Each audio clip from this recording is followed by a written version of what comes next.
Auspicious greetings. How are you doing? Welcome back to a new episode of English Dharma Services. I am Tong. Today, I would like to begin a new mini-series on the biography of Buddhist masters. Previously, I have introduced Master Kumarajiva and Master Huiyuan. They were great Buddhist masters in 4th century China and lived during a time of continuous wars and political unrest. For this new mini-series, I would like to introduce a Buddhist master closely connected with Master Kumarajiva and Master Huiyuan. This Buddhist master is the teacher of Huiyuan, and he is also responsible for inviting Kumarajiva to China. His name is Master Dao'an. Part 1. Birth and Renunciation. In the early 4th century, internal conflicts and uprisings within the kingdom has once again torn the land of China apart. Tribes from the north took this opportunity and began their conquest southwards. Han Chinese who were living in the north fled southwards as northern tribes fought for the lands, and thus began 100 years of continuous political conflicts. This period in China was known as the 16 Kingdoms. Master Dao'an was born into such a time and experienced such chaos throughout his life. Born into a family of scholars in Hebei, Dao'an lost his parents at a very young age and was placed in the care of his maternal uncle, who later schooled him in the Chinese classics and in the works of Laozi and Zhuangzi. The first thing that people might notice upon seeing Dao'an was his appearance. He was a plain and dark child with unattractive features. He was also marked with a black patch on his arm. But his appearance was only a mask of his incredible memory and intelligence. It was not clear why he chose to be a monastic, but it might be because that the family of his maternal uncle could no longer support him. And so, at the young age of 12, Dao'an became a monastic. The first few years of his life as a monastic was spent doing physical labor. Dao'an's master took a look at this dark and unattractive disciple and sent him straight to work in the fields. However, Dao'an had no complaints. He worked dutifully and practiced accordingly without a thought of giving up. After a few years, Dao'an thought that he was ready to begin his studies of the sutras. So he approached his teacher and asked for a text to read. His teacher did not think much about him and gave him a short 5,000 character sutra. After coming back from the fields at night, Dao'an went to his teacher again and asked for another sutra.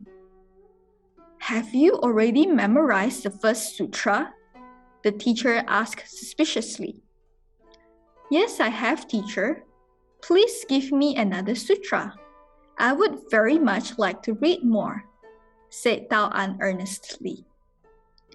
Though suspicious, the teacher gave him another sutra that contained 10,000 characters. Dao'an took it, and he happily spent the next day reading and memorizing the sutra while doing his labor in the fields. When he returned at night, he gave the sutra back to his teacher. "Oh, teacher, I have memorized this sutra as well. May I have another one, please?" The teacher was shocked. In the dim candlelight, he looked at this unassuming disciple whom he did not think much of. But in just 2 days, His opinion of Dao'an has changed. The teacher took up the sutra. "Well, let's have a quiz," said the teacher, and he began testing Dao'an if he really did manage to memorize the 10,000 character sutra all in one day. After the test, the teacher felt ashamed. "Dao'an, you are not someone that I can teach. You deserve a better teacher. After receiving your full ordination, I allow you to leave this temple and search for a better teacher." Dao'an bowed. "Thank you, teacher." Part 2. Studying under Fo Tu Cheng. Soon after receiving full ordination, Dao'an bade his teacher farewell and began his traveling and learning. During this time, there was a great Buddhist master named Fo Tu Cheng.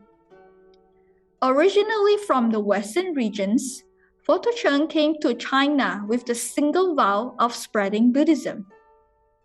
With the Dharma and supernatural powers, Fo Tu Cheng influenced the brutal tribal rulers of the north to become Buddhists and gradually changed their violent characters. Dao'an heard of Fo Tu Cheng and decided to learn from him. When Fo Tu Cheng met Dao'an, he was not fooled by his dark and unassuming appearance. Fo Tu Cheng immediately knew that this was a young monastic of great intelligence and potential. At this time, Dao'an was 24 years old and Fo Tu Cheng was at the high age of 105. Through discussions, Fo Tu Cheng knew that Dao'an had a profound understanding of the Buddha Dharma despite his young age, and wished to teach and train him as a better monastic. After expounding the Dharma to his disciples, Fo Tu Cheng would ask Dao'an to repeat the lecture, and sometimes Fo Tu Cheng would even ask Dao'an to give a lecture on behalf of him. Fo Tu Cheng's disciples were outraged. How could this dark and plain monk replace their wise old master? But after listening to Dao'an's explanation, Fo Tu Cheng's disciples were gradually won over. Indeed, Dao'an's understanding of the Dharma was above them, and through his clear explanation, they could understand the Dharma much better. During this period, Buddhism was still a relatively new religion and philosophy in China. Though Buddhism had been in China for 3 centuries at the time of Master Dao'an, the main focus was still on bringing Buddhist texts over to China and translating them. Hence, the people in China did not have a comprehensive understanding of Buddhism. They were still struggling to see the big picture by gathering bits and pieces of information from newly translated texts. Furthermore, given that the texts that were brought over contained a diverse range of Buddhist topics, it was a struggle for Buddhist translators to translate them lucidly. They had to rely on existing Chinese philosophy, such as Taoism, to explain the more profound and abstract ideas of Buddhism, such as sunyata or emptiness. Hence, Dao'an's ability to clearly explain the Dharma was extremely important, given that Buddhism was still finding its way in China. Another important aspect that Dao'an learned from Fo Tu Cheng was the importance of Vinaya. Vinaya can be understood as the code of conduct that guides monastic life. It is a set of rules and regulations concerning every aspect of monastic life. Therefore, strict adherence to the Vinaya is very important for Buddhist monastics. However, the lack of textual material, and more importantly, the contradictions sometimes found in Vinaya texts from different Indian Buddhist traditions created much confusions for Chinese Buddhists. In his traveling and studying, Dao'an must have met undisciplined monastic as well as temples that were governed without rules or regulations. But Fo Tu Cheng's iron discipline, conduct, adherence to the Vinaya, and the teaching of meditation greatly impressed Dao'an, since these were the qualities that Chinese monastics often lacked. Dao'an continued his learning with Master Fo Tu Cheng during the next decade, as well as traveling around and studying from other people. At the age of 45, Dao'an was appointed the abbot of the National Temple. During these years, Dao'an himself also became a teacher and had disciples and followers.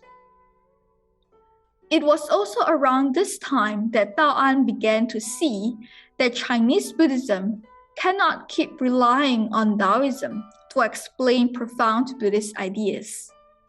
Not only will it hinder people from understanding the right Dharma, it would also impede the spread of Buddhism. Despite contradictory opinions, Dao'an firmly said, teaching the Dharma accurately should be the priority. However, before he could do much on realizing his ideas, the king was killed and the country was once again thrown into turmoil. Facing such a change, Dao'an decided to travel southwards, where political situations were relatively stable. He gathered his 400 disciples and began to make their way down south in the thick of political unrest. What would happen to Dao'an and his disciples? Would they make it to a safe place? Tune in next week to find out. Thank you for listening to this episode. May you find joy and inspiration from the stories of great Buddhist masters. 阿弥陀佛。